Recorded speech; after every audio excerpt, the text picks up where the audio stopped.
안녕하세요. 퍼스트터치 축구 신화입니다. 64년 만에 우승을 노리는 아시안컵 조별 예선전에서 우리 대표팀은 1승 2무승부의 성적으로 조 2위로 16강에 진출하였습니다. 1차전에서는 바레인을 3대1로 완파를 했지만 2차전에서는 요르단과 2대2 무승부를, 그리고 3차전인 말레이시아전에서는 3대3 무승부를 기록하였습니다. 1차전에서 바레인을 3대1로 꺾었을 때는 두 골을 기록한 이강인에 대한 찬사와 함께 64년 만에 우승 기대감을 한층 증폭시켰습니다. 그러나 2차전인 요르단전에서는 거의 패색이 짙었다가 후반 인저리 타임에 요르단의 자책골로 겨우 무승부를 만들었습니다. 그리고 3차전인 말레이시아전에서는 최약체인 말레이시아에 고전을 거듭하다가 3골이나 내주면서 3대3 무승부가 되었습니다. 이러한 대표팀의 전력을 두고 오는 31일 새벽에 사우디아라비아와의 16강전을 치르는 우리 대표팀의 전력에 대한 팬들의 실망과 우려가 크게 일고 있습니다. 그리고 이번 아시안컵에서 보여준 우리 대표팀의 경기력이 우리 팬들의 비판을 넘어서 세계적으로도 비난을 받는 상황이 되고 있습니다. 프랑스 언론인 프랑스24는 한국 대표팀의 감독인 클린스만은 비등하고 있는 비난 앞에서도 여전히 웃고만 있다는 제목으로 한국 대표팀의 경기력을 혹독하게 비판하고 있습니다. 클린스만의 이러한 태도는 그만큼 클린스만의 전술적 대처 능력이 부재하다는 것을 비판하고 있는데, 그 이유는 전술적인 역량이 부족하기 때문에 어떻게 손을 써야 하는지를 모르는 수준의 감독이라는 뉘앙스를 풍기고 있습니다. 기사는 한국 대표팀이 16강 진출을 하긴 했지만 클린스만의 감독으로서의 전술 역량 부재와 말레이시아전에서 동점골을 허용했을 때 보여준 웃음 등이 엄청난 비난을 받고 있고, 한국 대표팀 선수들은 팬들의 격앙된 비난에 시달리고 있다고 전하고 있습니다. 특히 최약체인 말레이시아와 3대3으로 비긴 뒤에는 이러한 비난이 극에 달했고, 이러한 비난을 받고 있는 동료 선수들이 측은하기까지 하다고 말한 한국 대표팀 주장인 손흥민의 발언을 전하고 있습니다. 특히 중앙 스트라이크인 조규성과 풀백인 이기재에 대한 팬들의 비난이 거센데, 조규성은 연속된 골 찬스를 날리면서 3경기 무득점에 그쳤다고 하면서 조규성이 카타르 월드컵 이후에 한국의 예능 프로그램에 출연한 것을 두고 축구에 매진하지 않고 한눈을 판다는 비난을 듣고 있다고 합니다. 사실 이 부분에 대해서는 다른 영상에서 언급한 적이 있듯이 2차전인 요르단전에서 클린스만은 일본을 피하기 위해서 다소 태업에 가까운 경기 운영을 했고, 요르단에게 패해도 별 문제가 없는 상황이었기 때문에 클린스만은 2대1로 지고 있는 상황에서도 별다른 전술적 대처 없이 경기를 지켜보는 모습이었습니다. 어쩌면 이러한 클린스만의 모습은 좋게 보면 가식이 없는 성격이어서 자신의 본심을 숨기지 못한 것이라고 할 수도 있지만, 말레이시아전에서 3번째 골을 허용하고 웃고 있는 모습은 팬들의 분노를 사기에 충분한 것이었습니다. 그리고 이렇게 태업성 경기를 한번 치르고 나면 그 후유증으로 다음 경기에서 온전한 경기력이 나오지 않는 경우가 있다고 했는데, 요르단전에서의 졸전은 말레이시아전에서 그대로 이어지면서 결국 대량 실점을 하면서 고전 끝에 경기를 비기게 되었습니다. 다시 기사 내용으로 돌아가면 이미 탈락이 확정된 최약체인 말레이시아와 고전 끝에 비긴 것은 한국 축구 역사상 가장 치욕스러운 일이라고 논평한 국내 기사를 인용하면서 클린스만은 한국 대표팀 감독 부임 이후 지속적으로 비판을 받아오고 있다고 전하고 있습니다. 특히 한국에서 거주하지 않는 점과 부족한 전술적 역량에 대해서 비판이 끊이지 않고 있으며, 감독으로서 이전에 보였던 성적과 태도 역시 문제가 되고 있다고 꼬집고 있습니다.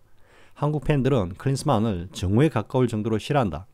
클린스만은 늘 웃고만 있다. 심지어 말레이시아에게 3골이나 먹을 때도 말이다. 클린스만은 경기 내내 벤치에만 앉아서 웃고만 있다. 이렇게 국내 언론들의 비판을 소개하면서 클린스만은 말레이시아전이 끝나고 난 후에도 경기력에 대해서 긍정적인 발언을 해서 한국 팬들을 더욱 화나게 하고 있다고 합니다. 프랑스24는 기사 말미에 이렇게 논평을 하고 있습니다. 한국은 16강전에서 만치니 감독이 이끄는 사우디아라비아와 힘겨운 일전을 치르게 된다. 황희찬이 부상에서 돌아왔고, 이강인이 이번 아시안컵에서 3골을 넣으면서 키플레이어 역할을 하고 있고, 손흥민은 아시아 최고의 선수다. 그러나 한국의 유력 언론들은 클린스만의 감독 역량이 문제라고 하면서 특히 조별 예선 마지막 2경기는 카오스, 즉 혼돈의 경기라고 평했다. 그러면서 한국 대표팀은 효율적인 빌드업과 공격력, 그리고 수비 중점적인 팀을 공략하는 공격 전술 등에서 어느 하나도 보여주지 못했다고 프랑스24는 지적하고 있습니다. 그러면 과연 우리 대표팀은 감독이 없는 것과도 같은 이런 상황에서 과연 64년 만에 우승을 이룰 수 있을까요? 이 물음에 대한 대답은 할 수 있다입니다. 그러면 왜 우리 대표팀이 이렇게 롤러코스터 같은 경기력을 보이고 있는지에 대해서 먼저 살펴보겠습니다. 그 이유는 두 가지로 요약될 수 있습니다. 하나는 대표팀 감독인 클린스만의 전술 역량의 부재입니다. 그리고 다른 하나는 우리 대표팀이 역대 최고의 전력을 갖추고 있다는 것입니다. 묘하게 상충되는 듯한 이러한 우리 대표팀의 구조가 롤러코스터와 같은 경기력을 만들어내고 있는 것입니다. 이러한 두 가지 요소를 융합해 보면 역대 최고의 전력을 가진 대표팀이 감독의 전술 없이 자율적으로 경기를 치르는 상황인 것입니다. 그러므로 그날 경기에서 선수들 간의 호흡이 제대로 이루어지고 또 상대팀의 전력과 상승이 우리 대표팀에게 유리한 경우에는 대승을 거두는데 가장 대표적인 경기가 베트남을 6대0으로 대파한 경기였습니다. 반면 선수들 간의 호흡이 맞지 않고 상대팀의 상승이 까다로운 경우에는 고전을 하게 되는데 이번 말레이시아전 경기가 바로 그런 예라고 할 수 있습니다. 일단 요르단전에서도 이 경기에서 졸전 끝에 2대2로 비긴 것은 일본을 피하기 위한 클린스만의 전략의 일환으로 보이기는 하지만 이 경기의 후유증이라고 할 수 있을 정도로 말레이시아전에서는 선수들 간의 호흡이 맞지 않았고 여기에 말레이시아를 경시하는 선수들의 심리가 대해지면서 졸전으로 이어졌다고 할 수 있습니다. 그리고 말레이시아의 공격 라인에 대한 대응이 전술적으로 전혀 이루어지지 않았기 때문에 3골이나 실점을 하게 되었는데 이것이 바로 상대팀의 상승이 맞지 않을 때 대표팀이 고전하는 이유인 것입니다. 즉 말레이시아의 단신의 공격수들이 빠른 스피드와 순간 위빙으로 빈 공간을 침투할 때 전반적으로 스피드와 임기응변에 약한 우리 대표팀의 수비 라인은 김민재를 빼고는 이렇다 할 적절한 대응을 하지 못하면서 같은 공격 패턴에 연속적으로 당하면서 실점을 하였습니다. 이런 경우 코치진에서 적절한 수비 전술과 선수 교체 등을 통해 대응을 해야 하는데 클린스만 호에서는 이런 대응 역량을 갖추지 못하기 때문에 이런 상황이 닥치면 수수방관하는 장면이 계속해서 노출되고 있는 것입니다. 공격에서도 손흥민과 이강인 등이 조규성, 이재성 등과 호흡이 제대로 맞는 날에는 대량 득점이 나오지만 그렇지 못한 경우에는 빈공에 시달리는 것입니다. 특히 조별 예선에서 그리고 비중 없는 평가전 등에서도 손흥민을 풀타임으로 뛰게 하는 것도 손흥민을 뺀 스쿼드로 효과적인 공격 전술을 마련하지 못했기 때문에 실제 경기장 안에서 감독 역할을 한다고 할 수 있는 손흥민을 풀타임으로 뛰게 하는 것으로 보입니다. 그러면 이렇게 클린스만을 비롯한 코치진의 역량이 한마디로 허접하기 그지없는데도 불구하고 우리 대표팀이 이번 아시안컵 우승 가능성이 있다고 하는 배경과 그 이유는 무엇일까요? 이에 앞서 일단 우리 대표팀이 조별 예선전에서 그렇게 부진한 경기력과 결과를 낸 주요 요인을 정리하겠습니다. 가장 큰 이유는 일본이 조 2위로 확정될 가능성이 거의 100%였고 이런 일본을 16강에서 피하기 위한 전략으로 클린스만의 의중에 따른 졸전이었다고 하겠습니다. 그리고 여기에 대표팀 선수들의 일종의 나르시즘과 스타병이 더해졌다고 할 수 있습니다. 물론 손흥민, 이강인, 김민재, 황희찬 등은 각 리그의 스타 플레이어들입니다. 그런데 나머지 다른 선수들도 이들과 함께 한국 대표팀 일원이라는 사실 하나로 자신들도 이들과 같은 위상의 선수들이라는 의식을 가질 수 있다고 봅니다. 그리고 이러한 인식이 자극제가 되어 더 좋은 경기력으로 이어질 수도 있습니다. 그러나 이번 조별 예선전에서 보여지는 대표팀 선수들의 플레이는 이러한 스타병 내지는 거만감이 부정적으로 드러나고 있습니다.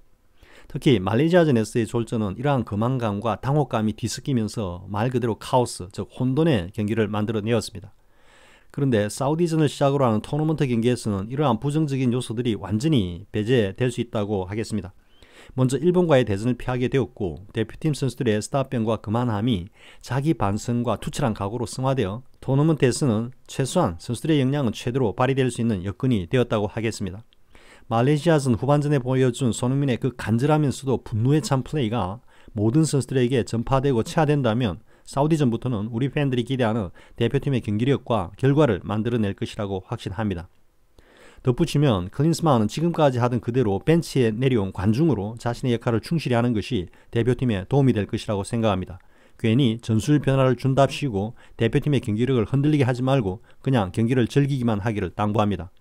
우리 대표팀 선수들 초심으로 돌아가 다부진 각오로 최선을 다한다면 클린스만 전술 없이도 우승을 이룰 수 있습니다.